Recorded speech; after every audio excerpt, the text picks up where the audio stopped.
सुंदर मनामध्ये भरली। किती दिवस प्रोटेक्ट करणार? आज ना उद्या खरं बाहेर येईलच ना दादा। आपण असं घाबरून राहतो ना म्हणून त्याचं धाडस वाटतं। तुझं बरोबर आहे लतिका, पण या हॉस्पिटलच्या गणगणित पोलीस स्टेशनच्या चक्करा मी मारन दादा, पण त्या दौलतला शिक्षा झाल्याशिवाय मी शांत बसणार नाही। घरी कुणी तयार होणार नाही लतिका।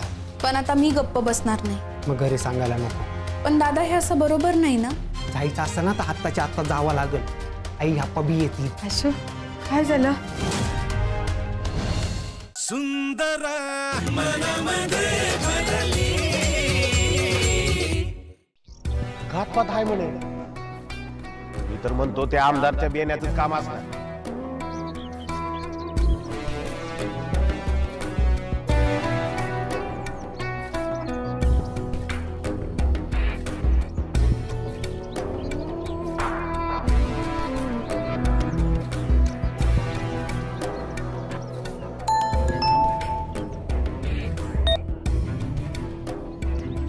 बरं झालं बापू तू फोन केला।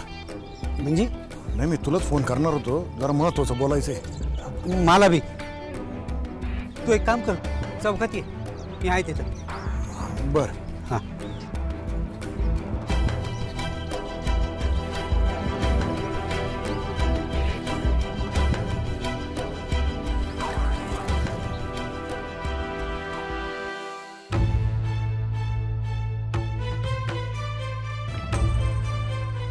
दादा काय झालं? घरी कुणी तयार होणार नाही लतिका, नाहीच म्हणतील ते। पण आता मी गप्प बसणार नाही। मग घरी सांगायला नको। पण दादा हे असं बरोबर नाही ना। हे बघ, तू जर घरी सांगितलं ना ते तुझे बी हात बांधून ठेवतील। दादा आपण मध्ये एवढी हिंमत नाही, आणि आईचं तुला माहितीच आहे। दादा तू मला मी तुझ्या बरोबर आहे। आता जे होईल ते होईल। पण घरी तर सांगितलं पाहिजे ना। नको, ऐक माझं। पण कधीतरी कळलंच ना। तेव्हाच तेव्हा बघू। दादा पण हे बघ, गुन्हा झाल्या झाल्या तक्रार लगेच नोंदवावी लागते। वेळ गेला ना तर पोलीस म्हणता एवढा वेळ का लावला म्हणून। जायचं असतं ना तर आत्ताच्या आत्ता जावं लागेल। आई ह्या पबी येतील। काय झालं?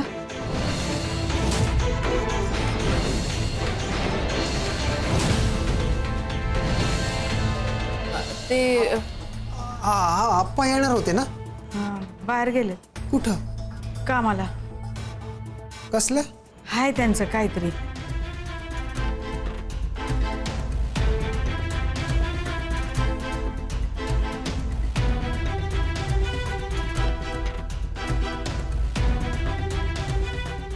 घ्या डबा घ्या, खाऊन घेतो ग। आई डबा नंतर खातो। का? जरा जाऊन येतो। कुठं? बाहेर। का? काम आहे। कसलं? आहे ना, सांगतो तुला मी नंतर। दोघं बी? अरे पण डबा तर का? आलोच। येते मामी। डॉक्टरांची विजिट झाली आहे, दुपारपर्यंत शुद्ध येईल आपल्याला। आणि मी आज रजा टाकली आहे बँकेत। दादा घरी जाऊन आधी कॅश घेऊ, असायला पाहिजे ना जवळ। चल चल येतो मामी। हा आंघोळ पांघोळ करून घे तू, म्हणजे थोडं फ्रेश वाटेल ना तुला, आणि थोडा आराम बी कर। हा नाही नाही नाही, लगेच होतो आम्ही। आलो, चल चल चल। अरे दोघं आलो आई, आलो आलो।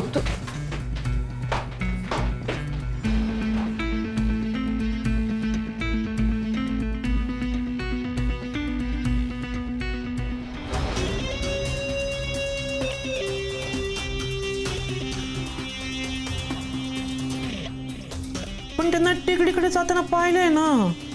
कोणी? खात्रीशीर सोर्स नाही। किती लोकांनी बघितलं तुम्हाला? कोणी नाही, पण मावशीनं फक्त बघितलं।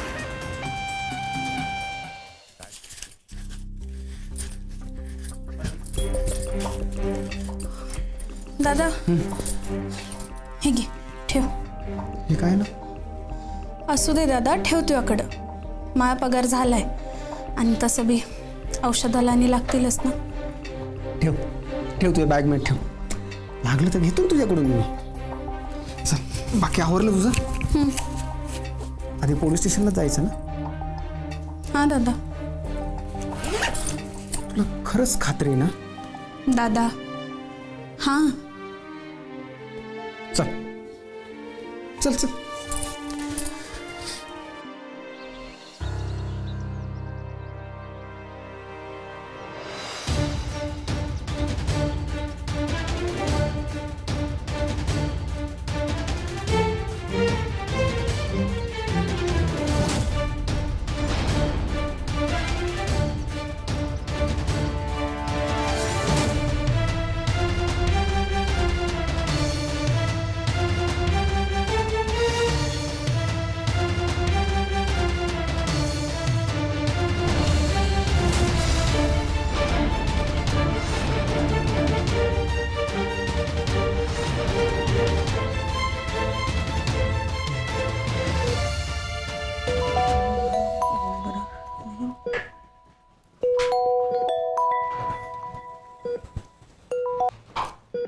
हॅलो आत्याबाई, बरे आहेत का हो भाऊजी?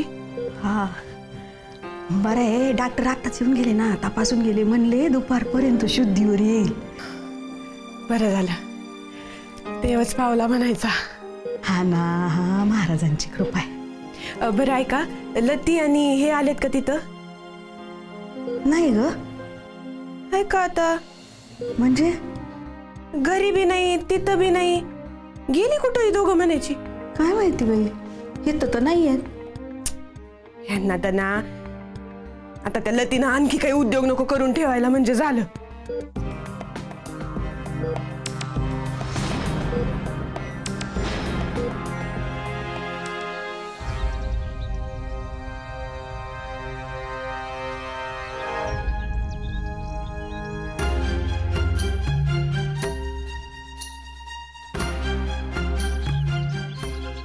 घ्या आप्पाच्या, एक तर लई दिवसाने तुझे पाय लागले घराला, आणि बापू तर काय फक्त पत्र द्यायला येतात तेवढंच.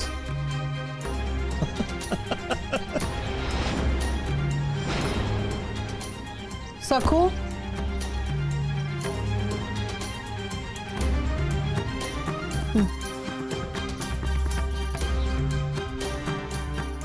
काय झालं? अभ्या बरं आहे ना? हा बरा आहे, पण त्या पहा आबा, आता डोक्यावरून पाणी जायले. काय झालं? काय एवढे दिवस पोराटोरांची भांडणं होती म्हणून त्याच्यात पडलो नाही. म्हणलं पोरं तरुण आहेत, तरुण रक्त आहे, जोश आहे अंगात. म्हणून दरवर्षी जशी जशी शर्यत जवळ येते ना, तशी ती शर्यत नाही राहतो आबा, युद्धभूमी होती. ते तर आहेच. त्या पहा आबा, हरणं जिंकणं ही वेगळी गोष्ट आहे. हा, आणि जे काय आहे ते मैदानात होते ना. काय म्हणायचं काय तुम्हाला? त्या पहा, एवढे दिवस बोललो नाही मी आबा, पण त्या दिवशी दौलत घरी आला होता, आब्याचा हार घातलेला फोटो घेऊन आला होता. काय? खरं तर बोललो नाही मी, म्हणलं पोर आहेत, वय वाढलं तर अक्कल येईल. पण कायचं काय, हे दौलतनं असं नव्हतं करायला पाहिजे. बरं, हा चुकीचंच आहे ते. मस्करीला पण लिमिट असतं ना. मस्करी? मस्करी नाही आबा ती. हो, पोरग माझं हॉस्पिटलमध्ये आहे आणि दौलत. काय बोलतोय अप्पा? हा आबा, दौलतनं माणसं घातलेली आहेत आब्यावर, आणि माझ्या सुनेनं त्याला तिथं पाहिलेलं आहे.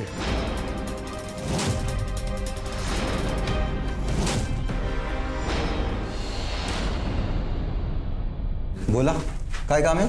गुन्हा नोंदवायचा आहे आम्हाला. अच्छा, ते साहेबांकडे.